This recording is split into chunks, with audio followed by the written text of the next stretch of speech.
Velkomin í tilraunastofuna. Allir hlutir hafa eðlismassa, hvort sem þeir eru í fljótandi formi eða föstu formi. Eðlismassi hlutar er hlutfallið milli massa hlutarins og þess rúmmáls sem hann tekur. Eðlismassi hreins vatns, eins og ég með í þessum 2 glösum, er 1 kíló 1 lítri. En í þessari tilraun sem við ætlum að gera núna, ætlum við að sjá hvort að við getum breytt eðlismassa vökvans sem við erum með í öðru glasinu með því að nota einfaldan almennan hlut eins og salt og búa til í stað kranavatns saltlausn.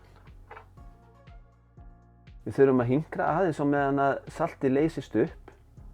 Nú hefur saltið náð að leysast upp í vatninu hérna og ég ætla að gera smá tilraun. Ég er hérna með 2 fersk egg, ósoðin. Ég ætla að prófa að setja annað eggið hérna ofan í glasið þar sem að ferska vatnið er og sjá hvað gerist. Og við sjáum það að eggið sekkur til botns í ferska vatninu. En við ætlum að sjá hvort það gerist eitthvað annað ef við setjum það í saltvatnið. Og sjáum við hér að eggið flýtur. Eggið sem er í ferska vatninu, það sekkur til botns, en eggið sem er í saltvatninu, það flýtur uppi.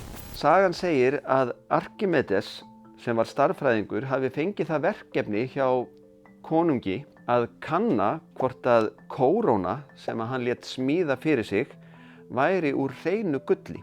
Konungurinn hafði látið gullsmið fá klump af gulli og þegar hann vigtaði kórónuna þá var hún nákvæmlega jafnt þung og gullklumpurinn sem hann hafði látið gullsmiðin fá í upphafi.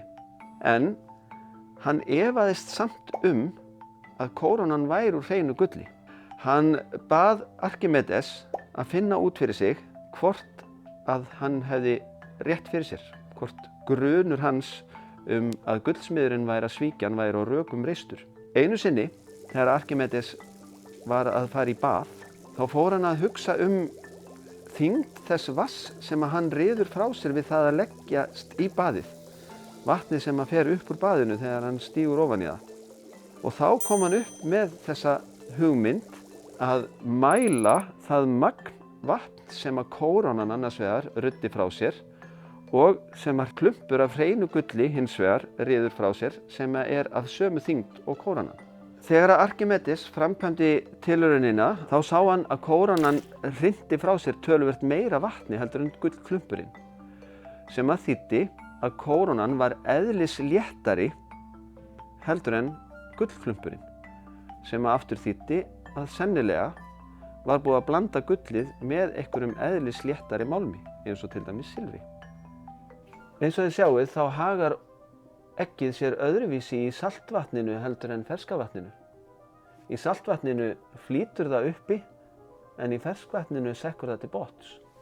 Ef við tengjum þetta við lögmál Arkimedesar sem gengur út á það að hlutur í vökva, hann léttist sem nemur þyngdinni á þeim vökva sem hann ryður frá sér þegar hann fer út í vökvan. Það sem að gerist er að þyngd saltvatsins sem að eggið ryður frá sér er meiri heldur en þyngd eggsins sjálfs sem að færa það til þess að fljóta. En þyngd ferskvatsins sem að eggið ryður frá sér er minni heldur en þyngd eggsins sem að lætur eggið sökkva. Þannig að með þessu sjáum við að eðlismassi saltvatsins er meiri heldur en eðlismassi ferskavatsins.